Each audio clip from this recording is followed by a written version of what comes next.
झारखंड के घने जंगलों के बीच बसा था एक छोटा सा आदिवासी गांव, करमटोली। चारों ओर साल और महुआ के पेड़, पक्षियों की आवाजें और बहती नदी का संगीत। यह जगह मानो धरती का कोई छुपा हुआ स्वर्ग थी। इसी गांव में रहती थी जोहना। बड़ी बड़ी आंखें, सांवला चेहरा और बालों में हमेशा महुआ के फूल सजाए।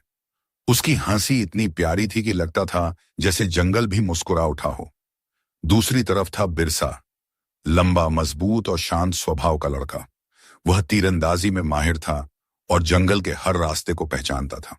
गांव के बुजुर्ग कहते थे कि बिरसा में एक सच्चे योद्धा की आत्मा है। एक दिन सुबह सुबह जोहना नदी पर पानी भरने गई। वह गुनगुना रही थी, तभी अचानक उसका पांव फिसल गया और वह गिरने ही वाली थी कि किसी ने उसे पकड़ लिया। संभल कर, एक गहरी आवाज आई।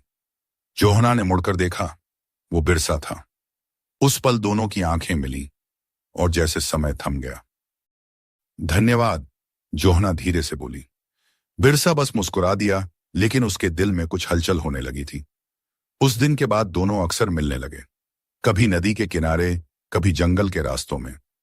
बिरसा उसे जंगल के फूलों के बारे में बताता और जोहना उसे अपने गीत सुनाती। एक शाम जब सूरज ढल रहा था, दोनों नदी किनारे बैठे थे। तुम्हें डर नहीं लगता इस जंगल से? जोहना ने पूछा। बिरसा हंसा, जब तुम साथ होती हो तो कोई डर नहीं लगता। जोहना शर्मा गई। उसने अपना चेहरा झुका लिया और उसके गालों की लाली शाम के सूरज से भी ज्यादा खूबसूरत लग रही थी। धीरे धीरे दोनों का रिश्ता गहराता गया। एक रात गांव में कर्मा त्योहार था।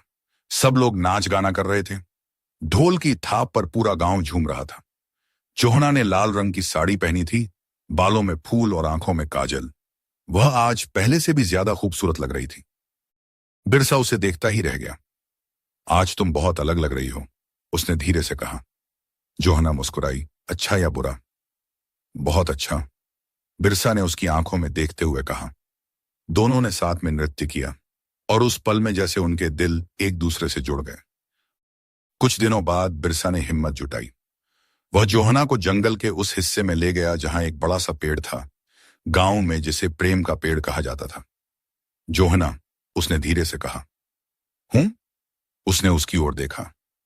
मैं तुम्हें पसंद करता हूं। नहीं, मैं तुमसे प्यार करता हूं। जोहना चुप रही। कुछ पल के लिए हवा भी थम गई। फिर उसने धीरे से अपना हाथ बिरसा के हाथ में रख दिया। मैं भी। उस पल दोनों के दिलों में एक नई दुनिया बस गई। लेकिन हर प्रेम कहानी आसान नहीं होती।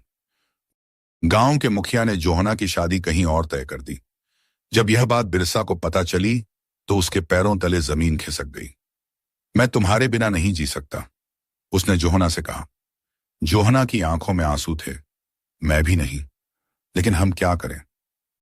बिरसा ने तय किया कि वह हार नहीं मानेगा। वह मुखिया के पास गया और बोला, मैं जोहना से शादी करना चाहता हूं।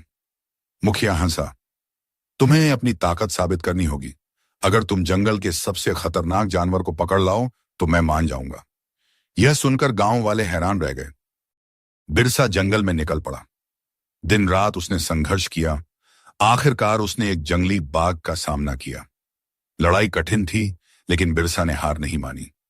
वह घायल जरूर हुआ, लेकिन उसने अपनी बहादुरी साबित कर दी। जब वह गांव लौटा तो सब उसकी बहादुरी देखकर चौंक गए। मुखिया को अपना वादा निभाना पड़ा। जोहना खुशी से रो पड़ी और दौड़कर बिरसा के गले लग गई। अब कोई हमें अलग नहीं कर सकता, उसने कहा। बिरसा ने उसका हाथ थाम लिया। कभी नहीं। कुछ दिनों बाद दोनों की शादी हो गई। जंगल में ढोल बजे, नाच गाना हुआ और पूरा गांव खुशियों से भर गया। अब हर सुबह नदी किनारे वही दो लोग मिलते थे, लेकिन अब वे प्रेमी नहीं बल्कि जीवन साथी थे। उनकी कहानी जंगल की हवा में घुल गई और आज भी लोग कहते हैं, सच्चा प्यार चाहे जितनी भी मुश्किल आए, हमेशा जीतता है।